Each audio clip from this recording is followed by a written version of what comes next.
the chaos. Let's speak into social media and the circulation of the fake news. Yes, and that is actually a problem because, as I've actually just said a while ago, the government needs to come up with new ways of dealing with new trends of crimes or new trends that citizens have manufactured or have started using. First, the Cyber Crimes Act makes it an offense to publish fake news or to publish false information. Therefore, it is the right or it is within the purview of the state agencies, especially the National Police Service, to be able to come and arrest or make inquiries into the fake news that have been published by person X. But in terms of consuming this information, public consuming this information because it is fake, and that is where maybe the danger might be a lot. How can you be able to verify, or how can I myself be able to verify some information I've just read on X, or something that has been published that person so and so has resigned? I'll have you hold your thoughts, Wakili. Let's listen into what is happening there. We're seeing tear gas canisters being lobbed there. That is the Central Business District. Let's listen in.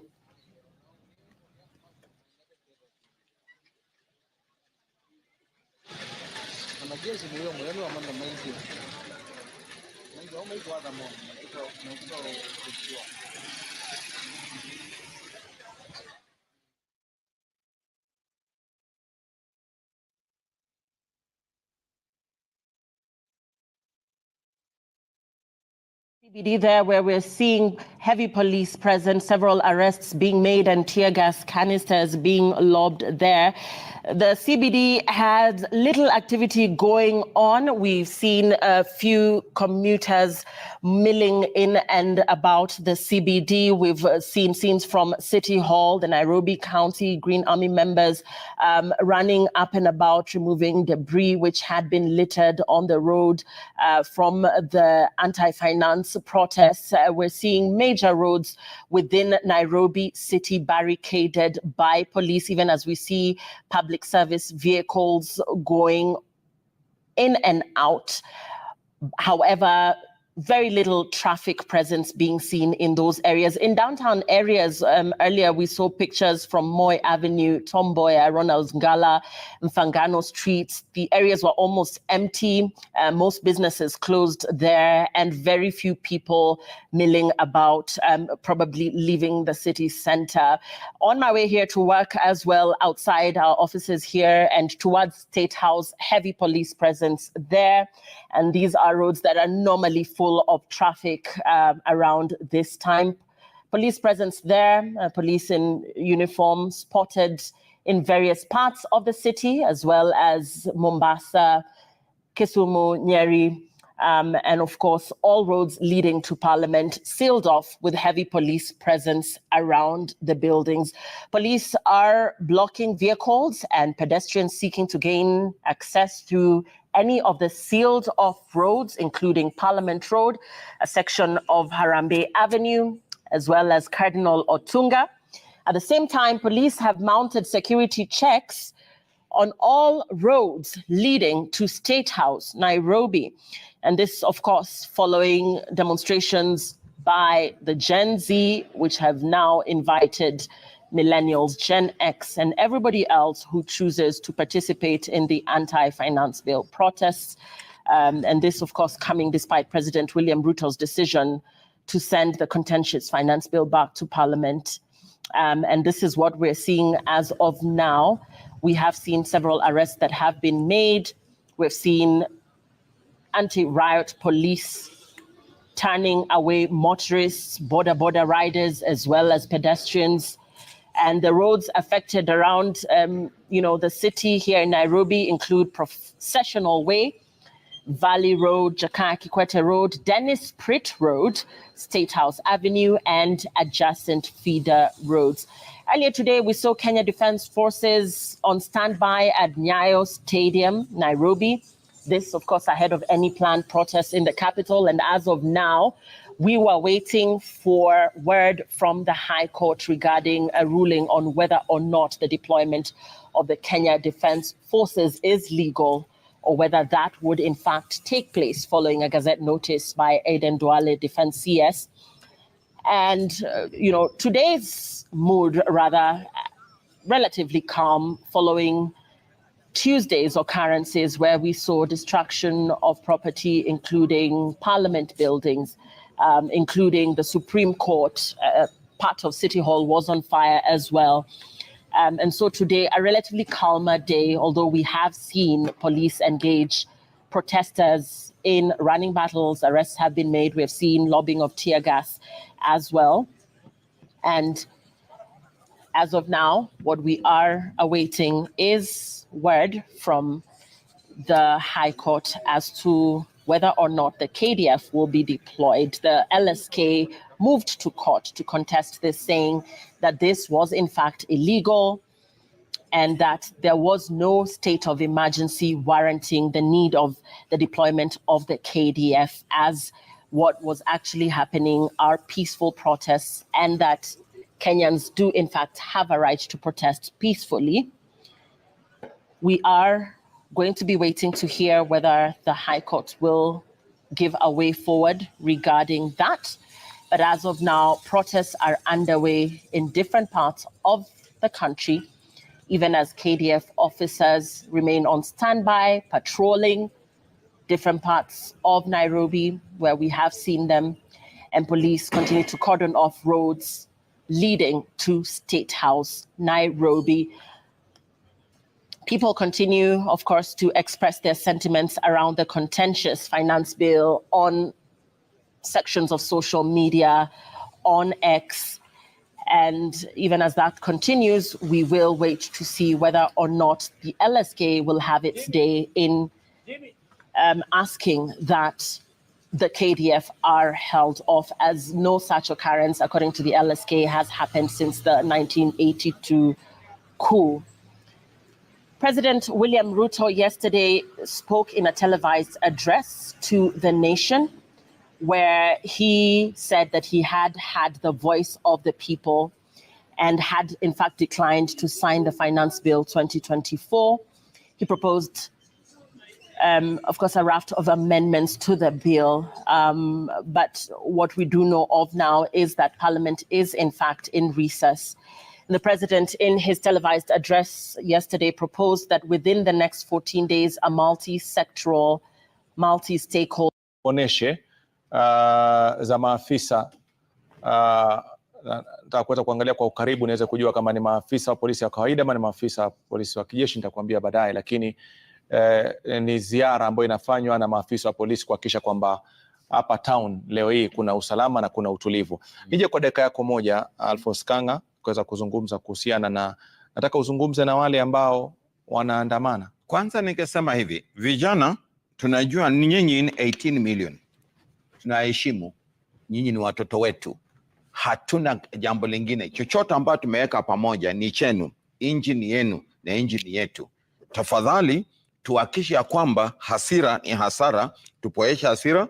Rais ameanza kazi. Bishop, radhi kidogo, kuna picha muhimu ambayo tutaweza kuiangazia hapa. Hapa ni maandamano ya tofauti.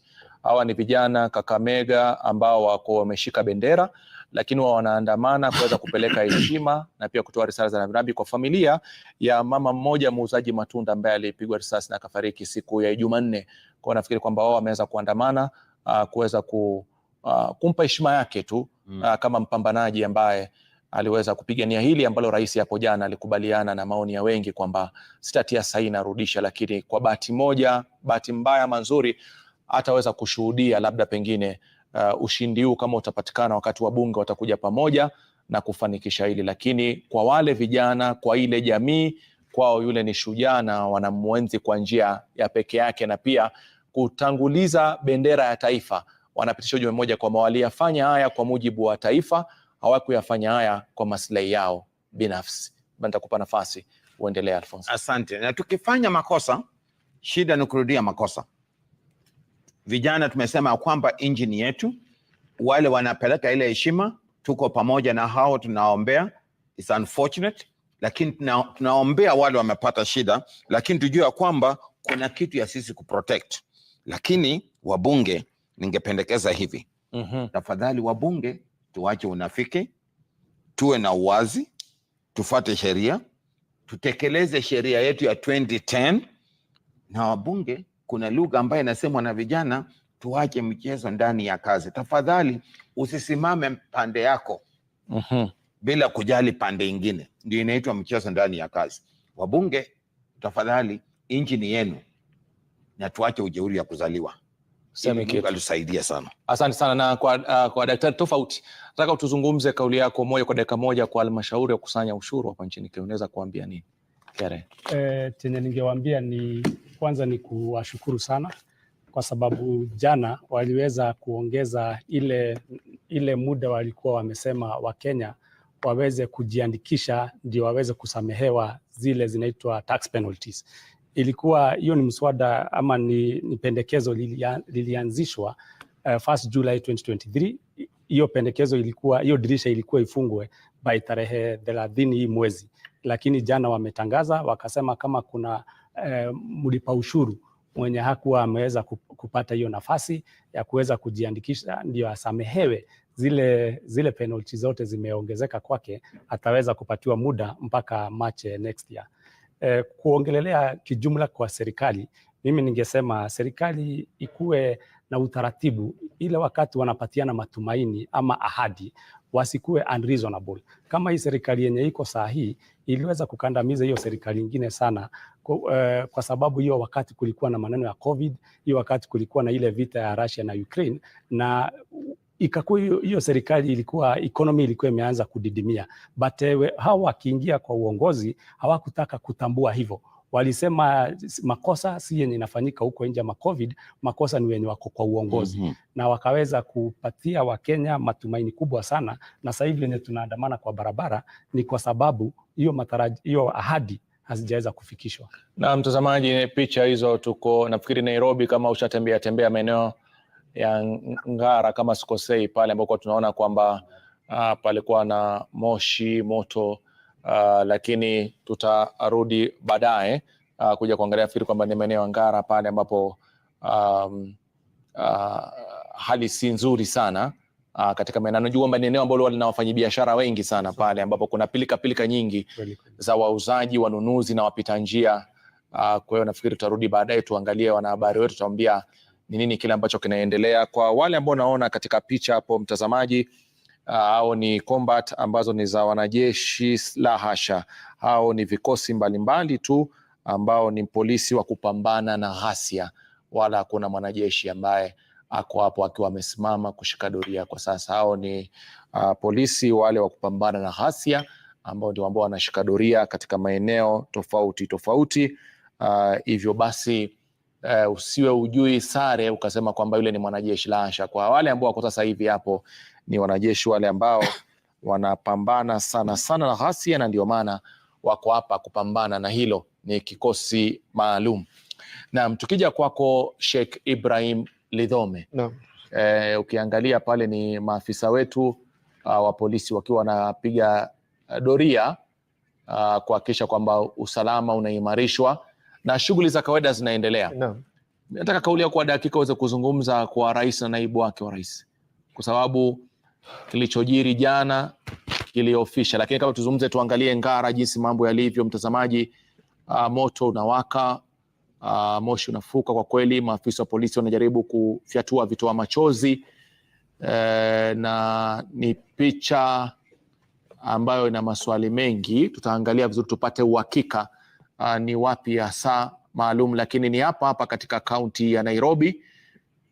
Ni Nairobi, lakini hali ndio kama ile ya moto unawaka sehemu zile, na ni jambo la kutia wasiwasi sana, maanake si picha nzuri. Inaonekana kwamba ni moto mkubwa sana ambao umeshika maeneo yale. Hatujui kama ni moto wa magurudumu, hatujui ni moto wa nini, lakini si picha ambayo tungependa kuiona machoni mwetu.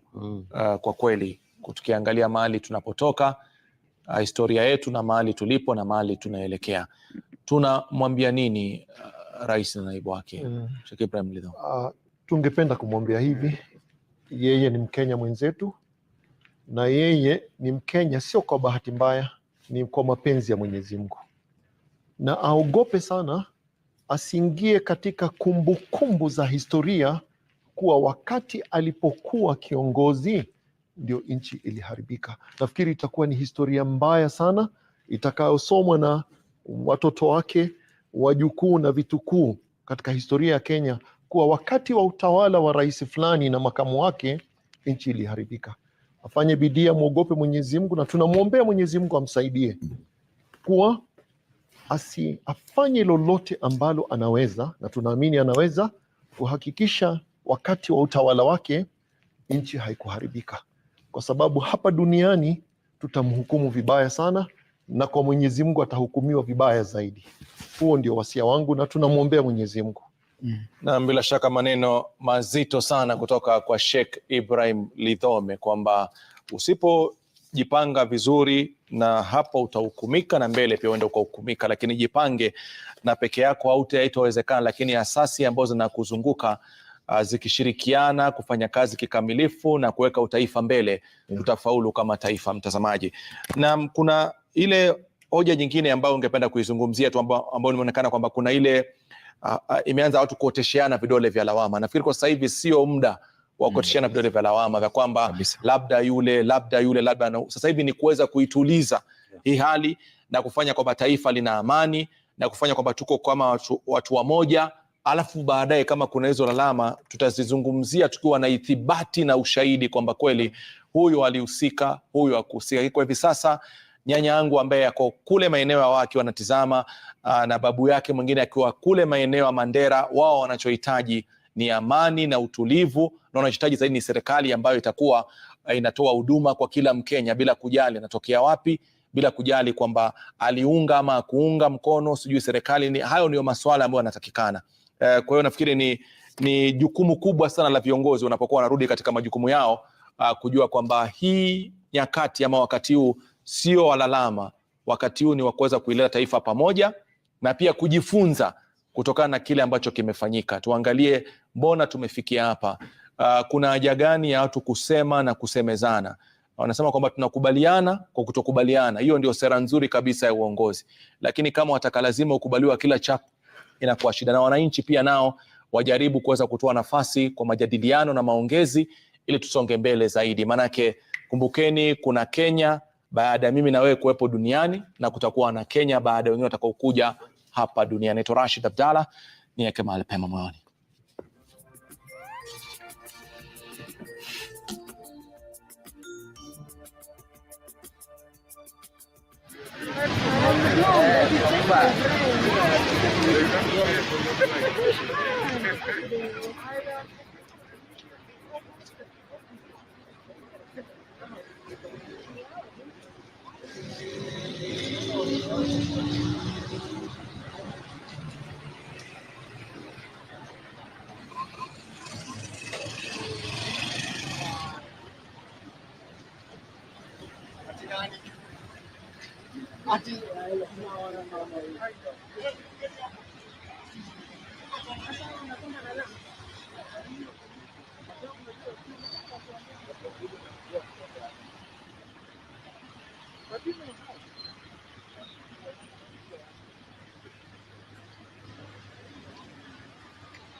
And the pictures on your screens are coming to you live from Ngara and the Central Business District here in Nairobi, where, as you can see, police have sealed off major roads in the city and those leading to State House, with sections of military spotted in Nairobi. And this is a day after President William Ruto made a dramatic U-turn and withdrew contentious tax hikes following anti-finance bill protests. We are bringing you pictures live from parts of the country where there's heavy police deployment as protesters are held at bay following anti-finance bill protests that have been happening since Tuesday this week. And even as we bring you those pictures, we are expecting the High Court to deliver a ruling on whether it will issue orders stopping the deployment of military officers to control the ongoing protests in parts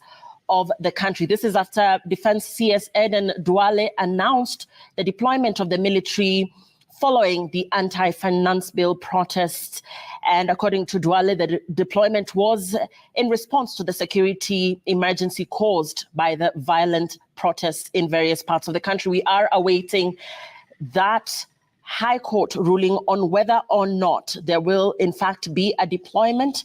And this, of course, triggering mixed reactions from sections of the country. The LSK in its court papers arguing that no emergency, unrest or instability has been officially declared to warrant the deployment of the military. With me is Gunjo Mathenge. He is a constitutional lawyer. This court ruling was to happen at 3 p.m. Wakili. As of now, we have not heard from the court, and we do not know what the way forward is. But just going back to the LSK and what it means by, saying that the Gazette notice should have been given 24 hours earlier, and looking at Parliament's approval and the 24-hour deadline. Let's talk into that and what weight that holds. Yes, Lillian, when all this happened, first, the reason why LSK is in court is twofold.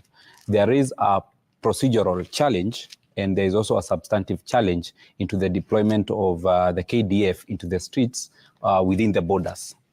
The Constitution of Kenya envisages such a scenario where the KDF may be deployed within the confines of our republic. And that can only happen when a certain procedure is followed, and that procedure is articulated under Article 241 of the Constitution. And therein, what the Constitution provides is that we start with the Cabinet Secretary requesting approval of the National Assembly. And when he requests that, he ought to give the reasons of that. He ought to show what is this emergency or what is this seriousness that will call the deployment of the KDF. He will also enumerate to the National Assembly the period or the duration within which the Kenya Defence Forces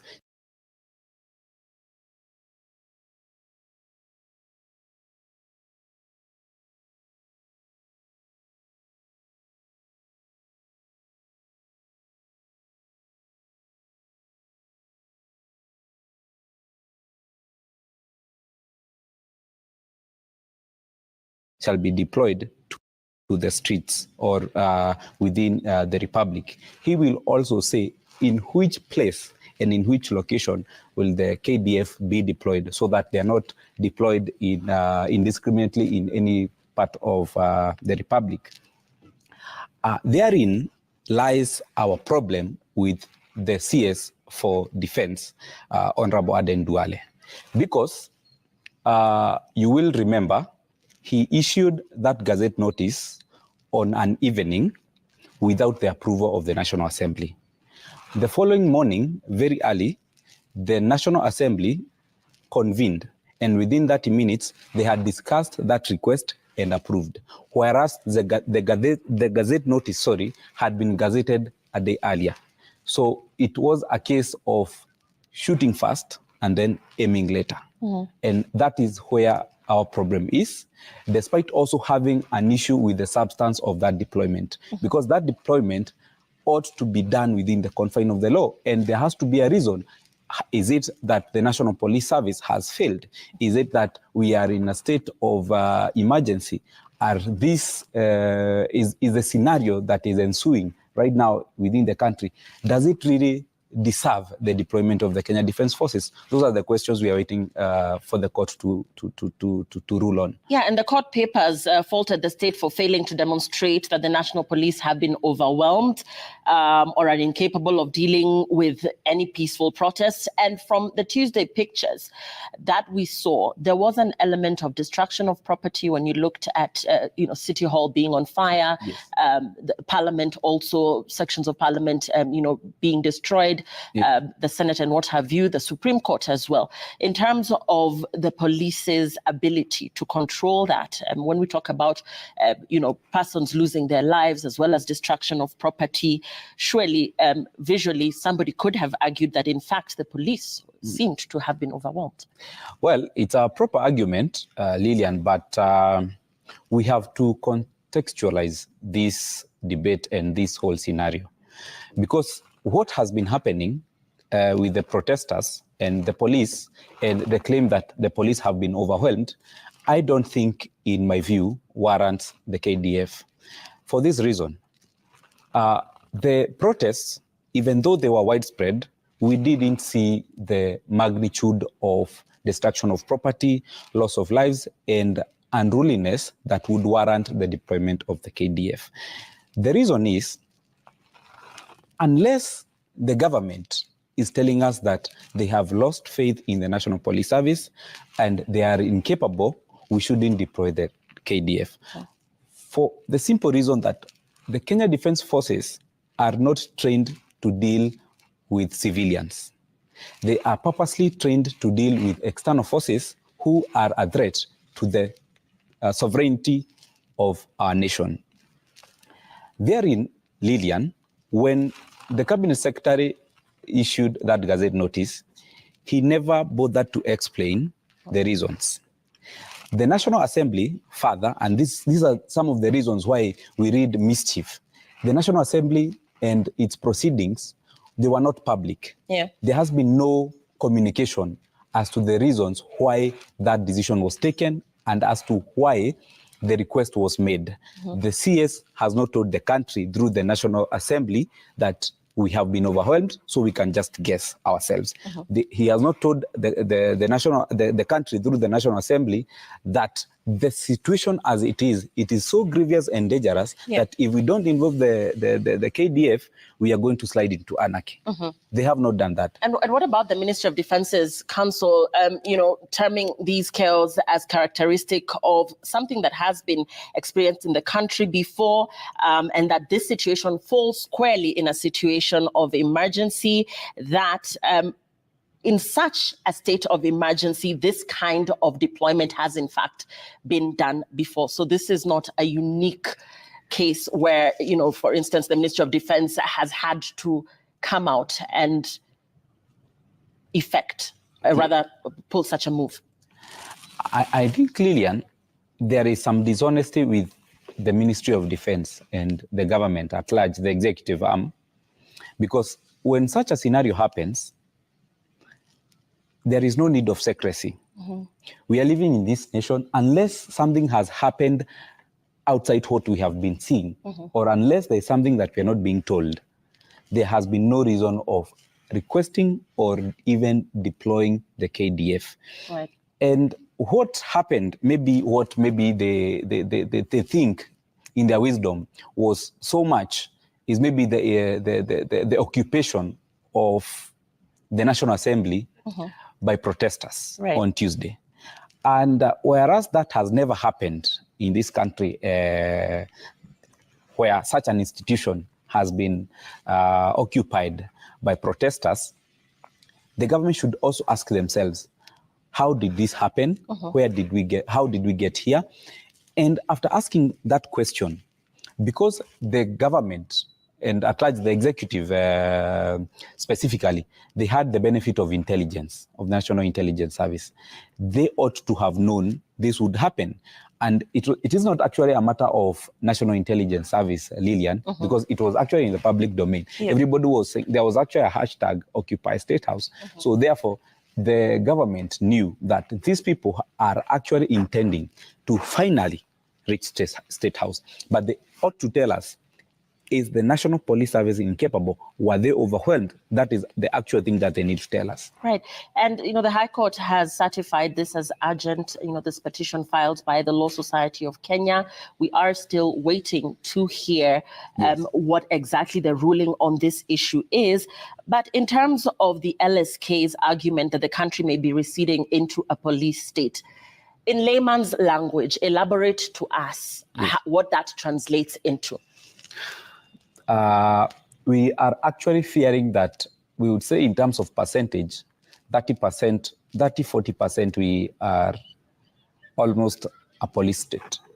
The reason I am saying that before I explain what that is, the government, or through the Cabinet Secretary for Defense, did actually deploy the military. And we have actually seen them today in the streets. At some point, they were near National Stadium. Yes. At some point, they actually made their way into the city and they made rounds. I don't know whether they are back or whether they are waiting for the ruling by Justice Mugambi. But a police state is not something that any Kenyan or even the president or leaders would wish that we have.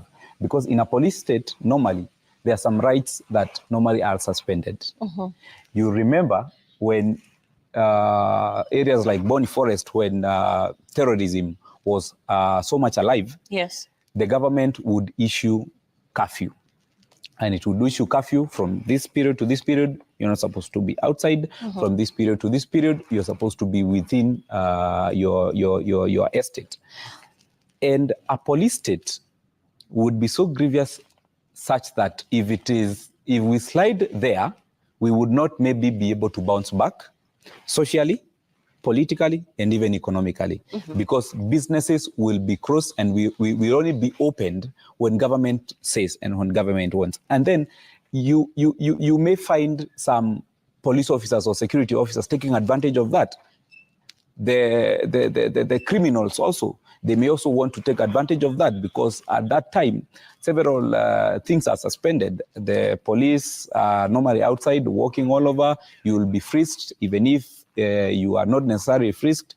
People will be asked for their IDs. You'll be asked where you're going, where you're moving from. And therefore, our right to movement will also maybe be crippled a little bit. Yes.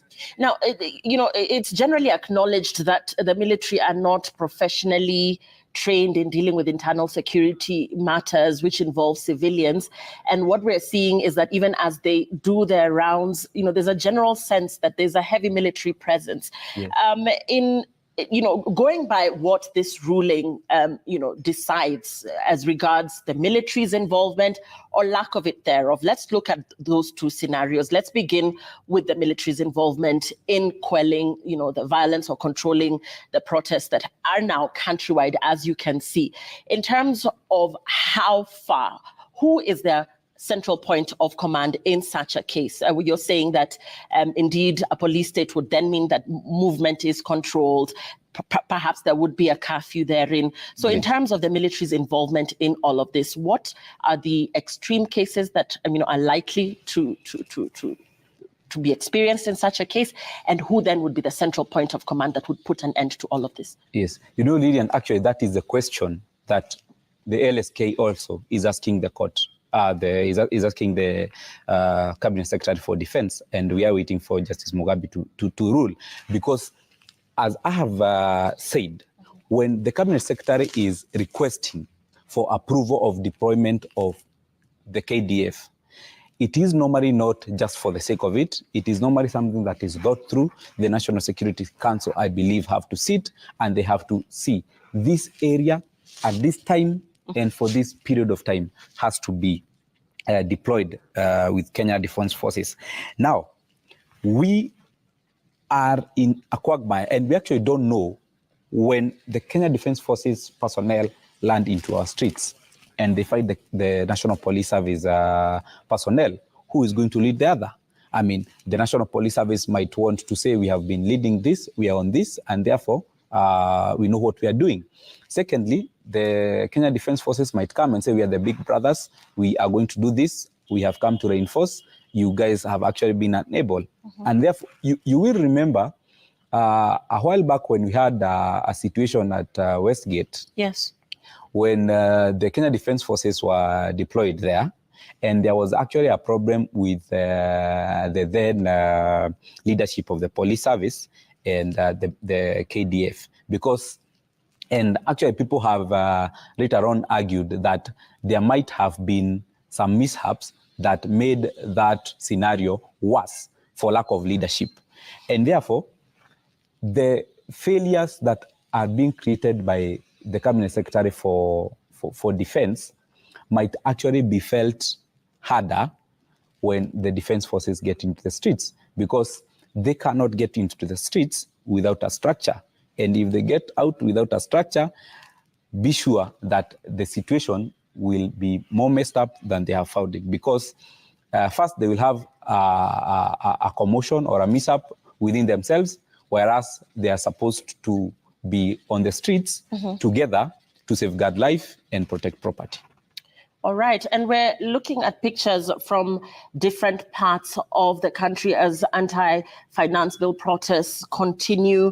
You will remember that as of yesterday, President William Ruto declined to sign the Finance Bill 2024 and also proposed a raft of amendments to the bill, which MPs will now have to consider. And in returning the bill, the president will point out key areas that need to be altered. And we're looking at what the president said in a televised address from State House, Nairobi yesterday, where he said he had listened to the views of Kenyans. The president pointed out that he would go by the wishes of the people. But even after that, we still continue to see protests underway in parts of the country. We're getting pictures to you from Migori, Makueni, Mombasa, and even here in Nairobi County, where sections of roads in the city have been barricaded, heavy security presence in major roads as protesters continue to demonstrate in parts of the country, albeit peacefully. We are seeing heavy security presence, roads barricaded, motorists being turned around as they try to access different parts of the city. Businesses closed in most parts of the central business district, as well as other parts of the country. And you're seeing there several arrests have been made as well, partly of protesters, as well as persons that may be engaging in, some criminal activities. There are people who have protested over their businesses being looted into, destruction of property as well. And so police are at bay there as they try to control movement within parts of the CBD. We also know that the High Court was supposed to be making a ruling at 3 p.m. That is exactly 45 minutes ago. We have not heard from the High Court as well. We're still waiting to hear on its ruling regarding the deployment of military officers to control the ongoing protests in parts of the country after a Gazette notice from Defense CS Aden Duale, which announced the deployment of the military following the anti-finance bill protests. The High Court will be making a ruling on whether or not this is in fact legal, as the LSK moved to court to say that there was absolutely no reason why the military should be deployed, as there was no emergency, unrest, or instability that had been officially declared to warrant the deployment of military officers. And I'm with Ngunju Mathenge. He is a constitutional lawyer. As we look into the legality of military presence to help police control the ongoing protests that have been experienced. Now, in terms of these protests, Ngunju, we do know of previous protests that have happened, following the election of the current government or its being in power. But we have not seen an extreme case where the military has actually been called to come to help quell the protests or control the protests or even assist the police. Why, in your opinion, is there a sense that these protests this time round, albeit the fact that they started with a very calm mood, have now morphed into something that could pose a threat to the security of the country? We're seeing a lot of security around State House and the roads leading into State House. We know of hashtags that implied that there would actually be an attempt to march into State House. So why this time? Why the sense that this time there is an actual threat that would then need the military to be deployed or involved? First, Lillian, I think the problem we are experiencing right now and the scenario that we are experiencing right now has never been experienced in this country. No protest or demonstration has ever reached the extent of touching institutions. You remember City Hall was set ablaze, a part of it, the National Assembly the same, and also the office of the Chief Justice was also set ablaze, or a part of it. But in my own opinion, why I think that the security officers and the security think that this is grievous or it's something to be taken serious, the people protesting are very unique, Lillian. The people protesting have said, and it can actually be seen, they are leaderless. The people protesting, as they are saying, they have no party, they have no group, they have no, a central source of command. They have no central place where they report. They have no a single mode of communication. And therefore, the security apparatus of the country are unable to deal with them because they cannot hold any single person who was on the streets accountable. You cannot say that this is an opposition-led demonstration, this is a so-and-so or a civil rights-led demonstration, and therefore you go and question or pick up a few civil rights activists or groups. But it is actually very dangerous, and I think the security apparatus understand the magnitude. Right. Yes. Now, and the bone of contention here is the finance bill. Yes. Now, the president declined to sign it. And the question now is what happens? For as long as this now hangs in the air, we are seeing sections continue to say that we do not know where we lie with all of this. So, walk us through what happens. Clause 6 of the Constitution states that if the president refuses to sign the bill and fails to return it to Parliament within 14 days, the bill will be considered law. We know that he has failed to sign it, but has returned it to Parliament. Parliament is on recess. Yes. What are the scenarios we're looking at going forward? So first, Lillian, you allow me to refer you and the country to Article 115. And therein, that is where the provisions that gives the president powers to assent or refer the bill. So once the bill, if I may go a little bit back, when the bill is formulated, it is taken or introduced to Parliament. Then, in this case, it was the National Assembly and not Senate. When the finance bill was formulated, it was presented at first reading to the National Assembly. Yes. And then it went back to the committee for public participation, and they generated a report. When that happened, they came for the second reading. The second reading is where they were supposed to vote on the bill. And you remember when they were voting for the bill, a day before, there had been groupings of different political formations, some supporting and some rejecting. And eventually, it did pass. On the same day, the bill went for a third reading. Yes. Where it went and it was read clause by clause. Every clause was read and the MPs either voted yes or no to the clause. And there were no amendments. Therefore, all clauses were voted and they passed. After the third reading, the next point of call where we were now on Tuesday is that the bill was supposed to be processed and taken and presented before the president for ascension so that he assents. And the same was processed and taken to the president. And the president at that particular moment had two options. When such a bill is presented before the president, two options are on his table. He can either assent so that within 14 days it becomes law. He can also equally decide that I'm not assenting, I have some reservations and some recommendations that I think I am proposing into this bill to make it better.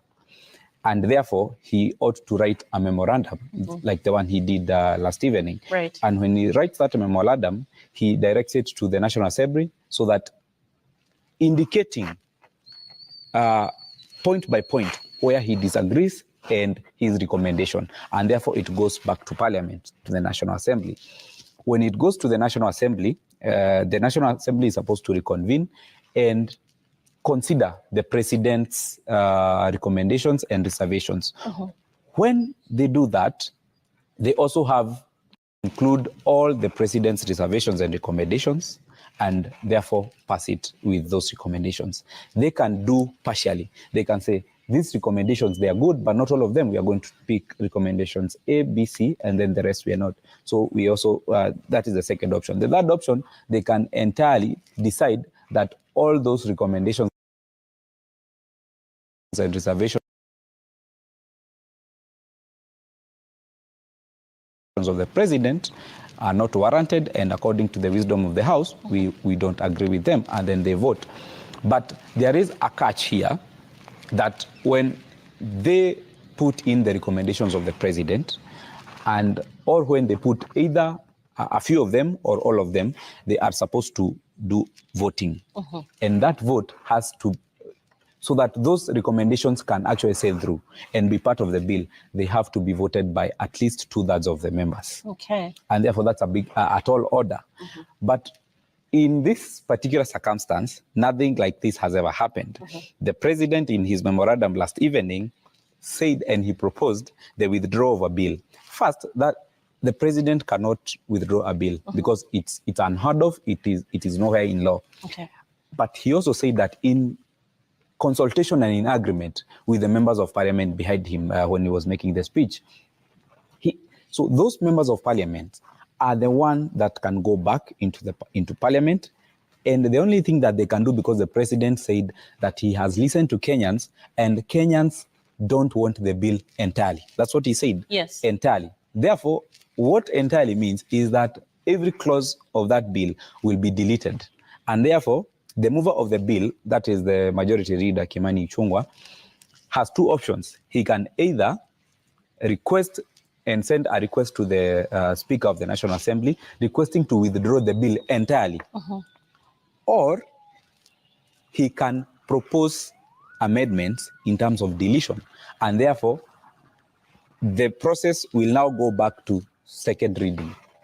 Where the National Assembly and all the members will be read the amendments. And when the amendments are read, the amendments will be very funny, Lillian, because it will be saying that the mover or it is proposed to be deleted this clause. So and this is a lot of technical jargon for Kenyans. The back and forth, the mover of the bill, requesting for the bill to be withdrawn entirely, back and forth. But essentially what is happening is the scenes that we're seeing on our screens continue. Yes, they are not going anywhere. They're not going anywhere. There is no end in sight. So, to simplify this entire process, is there an end in sight?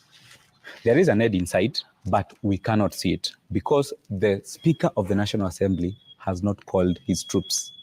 And what maybe the president would have gone further to say yesterday, he ought to have gone further and said, I am also requesting, because he cannot direct the speaker, because the speaker is independent and leads an independent arm of government. I am requesting the speaker, who is the leader of the National Assembly, to recall his troops, to recall the members of the National Assembly from recess and consider my recommendations in this memoranda.